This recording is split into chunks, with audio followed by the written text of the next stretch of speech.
Muy bien, regresamos aquí a Vis a Vis, en Visionarias, en esta entrevista que en este momento vamos a contactar a Daniela Chacón. Ella es miembro de un observatorio ciudadano que vigila cómo van las cosas en la ciudad de Quito. Daniela, qué gusto verte a los tiempos. Buenos días y bienvenida. Buenos días, Janet. Igualmente, un gusto verte a los tiempos. Gracias por la invitación y un saludo a todos quienes nos escuchan. Bueno, estamos saliendo de las fiestas de Quito, celebrando un año más de fundación, de celebración, pero también esto nos invita a la reflexión, sobre todo por algunos incidentes que han sucedido en la ciudad y que de alguna manera son el síntoma, son esa expresión del síntoma que en general sientes los ciudadanos dentro de nuestra ciudad. Ustedes han realizado una encuesta bastante completa, amplia e interesante. Vamos a analizar algunos de los aspectos que hay en esa encuesta. Y la primera pregunta que se le hace a la gente es si las cosas en la ciudad van por buen o mal camino. Y hay casi un 65% de las personas que piensan que vamos por mal camino. ¿Cómo lo evalúan ustedes desde la observación? Sí, Janet, en realidad el ánimo de los quiteños es muy bajo en este año en general. Es decir, estamos atravesando una crisis económica, una crisis social y adicionalmente una crisis política e institucional que un poco le da a la ciudadanía temor y poca certeza sobre lo que viene en el futuro. De ahí que pues un poco sumando a los datos que tú mencionas, tienes que solo el 40% de la ciudadanía quiteña se siente optimista acerca del futuro de Quito y luego solo alrededor de un 51% se siente satisfecho de vivir en Quito. Y en contraste hay un 70% de quiteños que se sienten orgullosos de la ciudad. Entonces, si bien se mantienen estas ideas del orgullo de ser quiteño, todos los factores que están haciendo que nuestra vida sea difícil en la ciudad son las que nos tienen con los ánimos muy bajos y a eso obviamente le sumamos, como te digo, muchas cifras sobre desempleo, inseguridad, falta de oportunidades que son las que agravan esta situación de desánimo. Ahora, ¿cuánto influye en estos sentimientos que tienen las personas frente a lo que está sucediendo en la ciudad? ¿Cuánto influyó este cambio de personero municipal, digamos, del alcalde, la salida del alcalde Yunda, la entrada del alcalde Guarderas, ese interín en que no sabíamos qué iba a pasar, que sale Guarderas otra vez, vuelve Yunda y luego vuelve Yunda a irse y que el hijo se va fuera del país? Es decir, toda esta sensación de descontrol, de malos manejos, de corrupción y finalmente también una inseguridad de lo que está haciendo la justicia. Yo te puedo decir, yo no estoy segura de que la justicia esté actuando correctamente, aunque a la mayoría le guste las conclusiones, no podemos decir que la justicia ha actuado de manera limpia, correcta. Tengo dudas. Eso, ¿cómo crees que influyó en estas sensaciones, en estas visiones que tiene ahora la gente? Sí, de hecho nosotros corrimos la encuesta entre agosto, septiembre y octubre con diferentes preguntas y tú puedes ver una diferencia, un desánimo absoluto justo en septiembre, en la época en la que estábamos experimentando el cambio, ¿no? Es decir, cuando estaba ya a punto de darse la decisión sobre quién mismo es el alcalde de la ciudad y se ve realmente una caída en el ánimo de la gente. Luego esta sube un poco, que en realidad no sube tanto, pero de alguna manera la resolución definitiva del problema, independientemente de quién se queda, es algo que le da a la ciudadanía un poquito más de esperanza sobre el futuro, que las cosas se hayan calmado, pero de todas maneras esa esperanza sobre el futuro sigue siendo baja, esa sensación de desánimo sigue siendo alta, ese sentirse poco satisfecho con lo que está pasando en la ciudad sigue siendo alto a diferencia de lo que sucedía, por ejemplo, antes de que inicie la pandemia. Si comparamos con cifras de la pandemia, sí vemos que hay una mejora, porque obviamente durante el año de la pandemia sí que los ánimos estaban mucho más bajos de lo que son ahora, pero de todas maneras no hemos recuperado el ánimo, la satisfacción y el optimismo que existía previo al 2019 y eso por supuesto, Janet, que es una consecuencia de toda esta inestabilidad y el abandono en el que sienten los quiteños hasta la ciudad. Claro, el momento en que tú tienes seguridad, en que tú tienes liderazgo, en que tú ves un norte aunque las cosas sigan siendo complicadas, pero si hay un liderazgo fuerte, en este caso en la alcaldía de la ciudad, la sensación, la confianza de las personas también se incrementa, cambia. Y quisiera tocar contigo, también hay otra encuesta que me gustaría comentar contigo de perfiles de opinión, en donde dice y coincide con la suya que más o menos casi el 70% de las personas piensa que Quito está viviendo el peor momento de su historia o por lo menos que no está viviendo un buen momento. Estamos hablando del 80%, 70% de personas que piensan de esta manera. Y esta es mi pregunta. La credibilidad del alcalde de Quito, Santiago Guarderas, está en un 67% que no confían, de acuerdo a perfiles de opinión, y un 21% que no sabe, no responde. Es altísima ese nivel de falta de credibilidad, de no credibilidad en el alcalde de Quito al inicio de esta gestión. Eso, pues, no sé si tú lo relacionas con esta sensación de decepción que hay en la ciudad. Es un reflejo de esta crisis que venimos arrastrando desde, pues, hace algunos años ya, que se agudiza, por supuesto, en este último año hasta que se toma la decisión definitiva de quién es el alcalde de la ciudad. Y te sumo, pues, algunas cifras a esto, ¿no? Fíjate que, de acuerdo a nuestra encuesta, el 70% de la ciudadanía considera que la corrupción en el municipio ha aumentado. El 65% no confía en el municipio en general, es decir, en ninguna de las instituciones, no hablemos específicamente de la alcaldía, del consejo, sino en general tienes un 65% de ciudadanos que simplemente no confía en el municipio y tiene solo un 21.4% de personas que califican a la gestión en general del municipio, independientemente de su personero, como buena, ¿no? Y tienes igual, ¿no? O alrededor de un 15% de gente que simplemente prefiere no emitir ninguna calificación.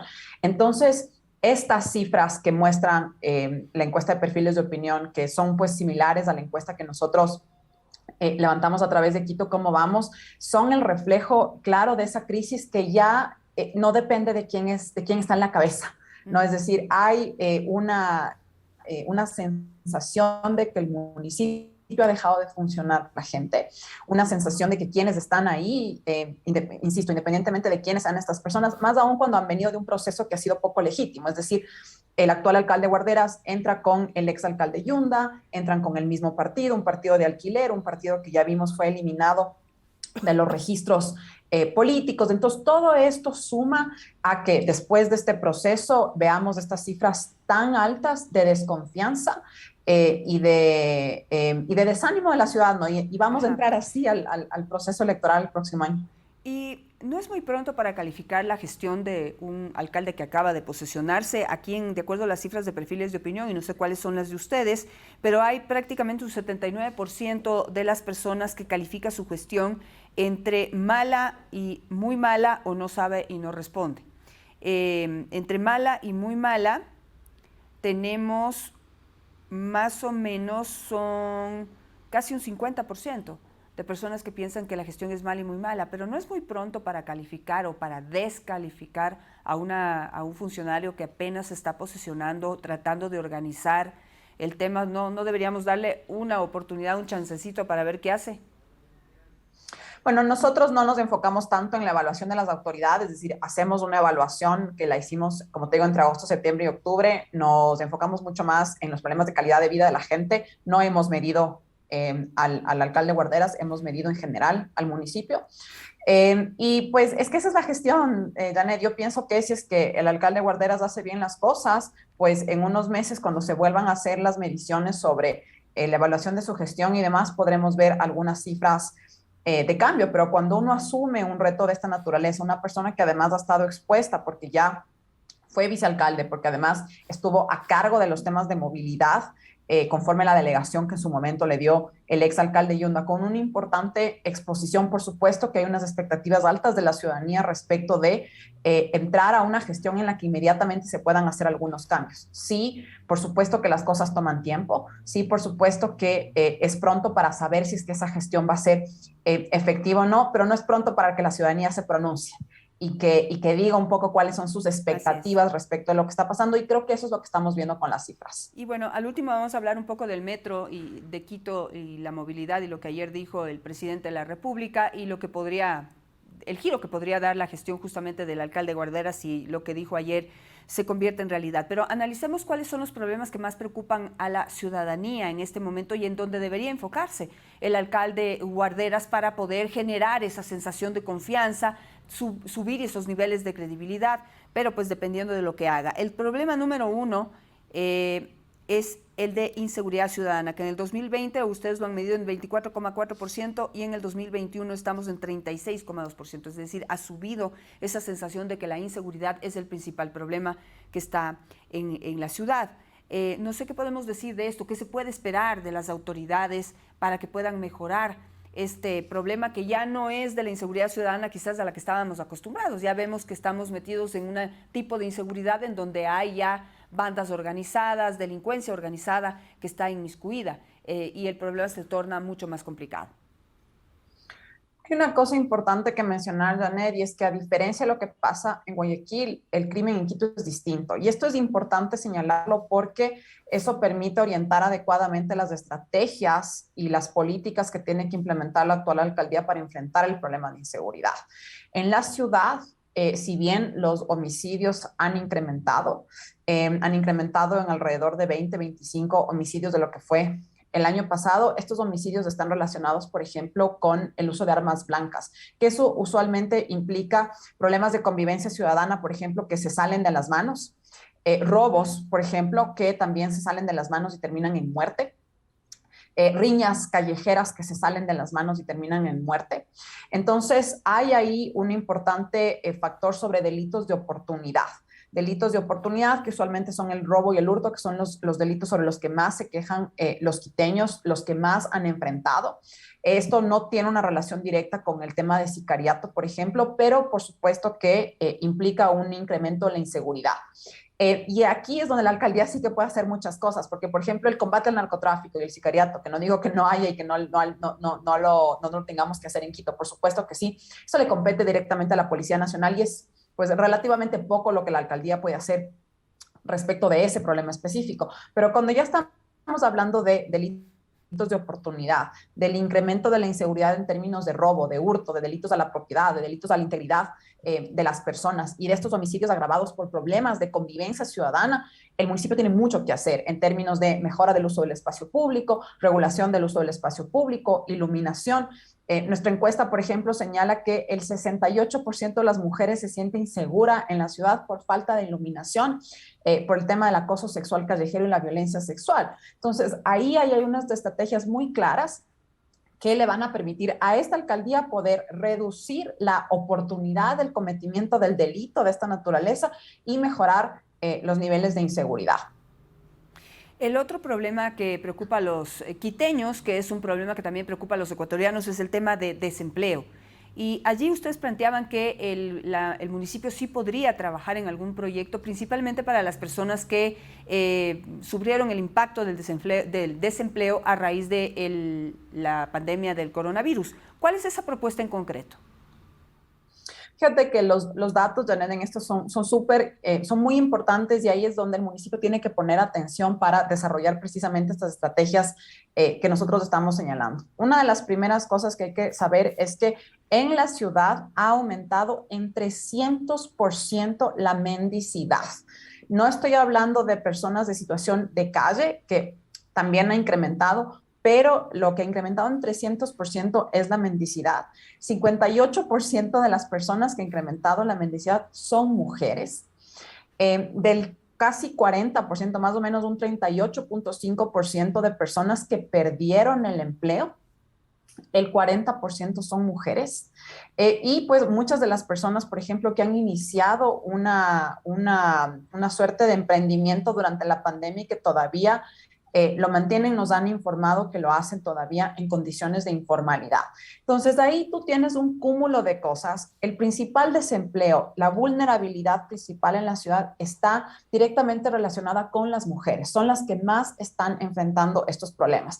Y usualmente esto está relacionado con las tareas de cuidado, es decir, no hay donde dejar a los niños. Fíjate que la anterior alcaldía eliminó completamente el proyecto de las guarderías para los niños, lo que se conocía como los guaguacentros. Esto es algo que puede tener un impacto muy potente en darles a esas mujeres que están desempleadas la oportunidad de dejar al cuidado a sus niños, a sus dependientes y poder buscar opciones de empleo formal, opciones de empleo de mayor calidad.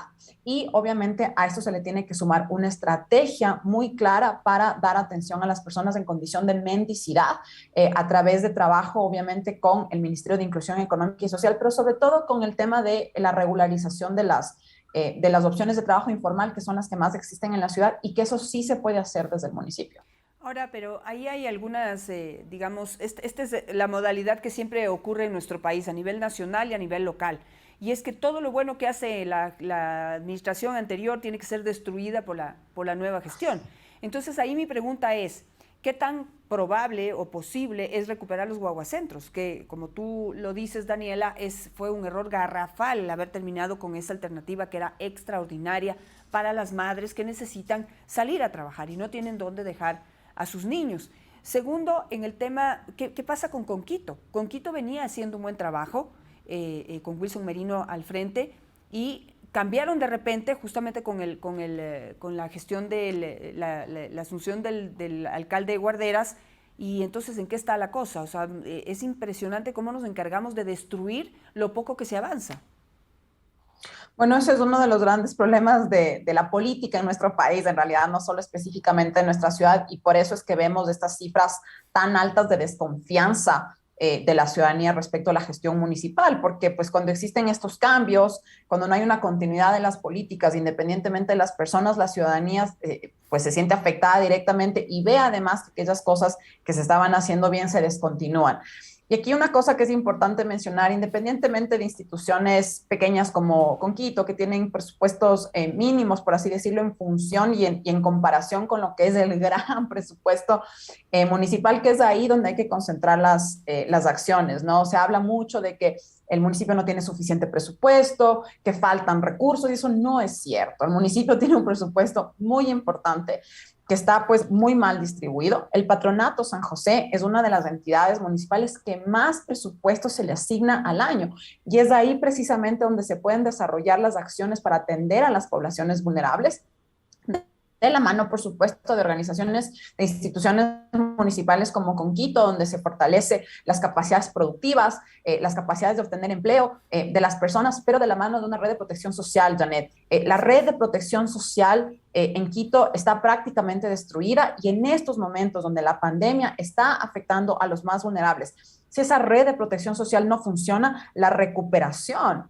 la reducción de los niveles de pobreza que han incrementado en este último año va a ser muy difícil y va a tomar muchísimo tiempo. ¿Qué tan abierto está el alcalde Guarderas de recibir este feedback y estas propuestas, estas ideas para poder combatir estos problemas que está enfrentando en este momento la ciudad? Pues yo esperaría que esté abierto. Nosotros justamente el día de hoy publicamos ya en nuestro sitio web los resultados de toda la encuesta y de todo el informe. Nosotros producimos 2 documentos anuales: la encuesta de percepción ciudadana y el informe de calidad de vida, que recogen todos los datos objetivos y subjetivos que nos dicen cómo va la ciudad en los diferentes ámbitos que determinan la calidad de vida de la ciudadanía quiteña, de la mano de recomendaciones sobre los retos que la ciudad enfrenta, así como observaciones sobre la publicidad de la información, por ejemplo, y datos que son importantes que el municipio empiece a recabar y a publicar para que eso permita caracterizar mejor los problemas y, por tanto, tener soluciones de política pública efectivas. De la mano de esto, nosotros hemos solicitado una reunión con el alcalde Guarderas para presentarle la información y para presentarle precisamente estas propuestas y pues entendemos que hay apertura y esperamos que pronto sea así. Por último, Daniela, quisiera saber cuál es tu percepción, cuál es tu visión frente al tema del Metro de Quito. El alcalde Guarderas ha anunciado una nueva fecha para poder inaugurar este sistema de transporte en la ciudad. Ha dicho que en el último trimestre del 2022.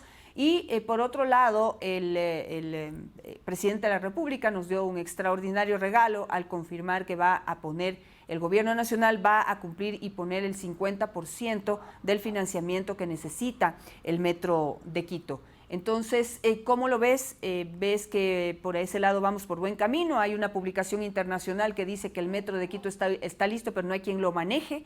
Es ahí en la operación del metro donde está el principal problema, punto a resolver en este momento. ¿Cómo ves el futuro del metro y se cumplirá la palabra esta vez? Más que problemas de operación, Janet, son problemas políticos. Es decir, esta inestabilidad ha hecho precisamente que diversos gerentes y diversos intereses políticos pasen por las manos del metro, manchando un proceso que es muy importante para la ciudad, es muy importante para el país. Este compromiso que hace el gobierno central es un compromiso no solo con Quito, es un compromiso con el país, porque el metro es la obra urbana y una de las inversiones más grandes que tiene el país. Entonces, su gestión y su éxito no solo le compete a la ciudad, sino también al gobierno nacional, porque el gobierno nacional también fue uno de los principales inversionistas y prestamistas del metro cuando se inició su construcción. Entonces, estas son buenas noticias. A mí una cosa que me parece muy importante es la transparencia de la información en este tiempo, la baja legitimidad que tiene el alcalde Guarderas por todo el proceso que se ha dado y las sospechas que existen de la ciudadanía sobre los temas de corrupción y sobre la desconfianza que existe en el municipio, le debe obligar al alcalde Guarderas a publicar y publicitar absolutamente todo lo que se haga sobre el metro, porque podemos correr el riesgo, Janet, de que exista un sector de la ciudadanía con mucho fundamento que diga es que estas decisiones son ilegítimas, porque pues hemos pasado un proceso, como señalo, de muy poca legitimidad. Entonces, si bien estas noticias son buenas y son importantes, es fundamental que el metro opere lo antes posible, porque pues estamos perdiendo recursos por no tener la operación del metro. Esto tiene que venir de la mano de la publicidad, de la información, para saber exactamente cómo se toman las decisiones, quién va a operar y por qué, por cuánto tiempo, que esto sea transparente para la ciudadanía. Y el otro tema que es fundamental y que ese es uno de los más difíciles es la organización del transporte en superficie, porque eso toca intereses directos del gremio de los transportistas. Entonces, este proceso que el alcalde Guarderas tiene que iniciar, porque de lo contrario, no importa quién opere el metro, no va a funcionar adecuadamente si no se da a la par esta reorganización del transporte en la superficie, también tiene que venir de la mano de un proceso transparente de información y de gestión.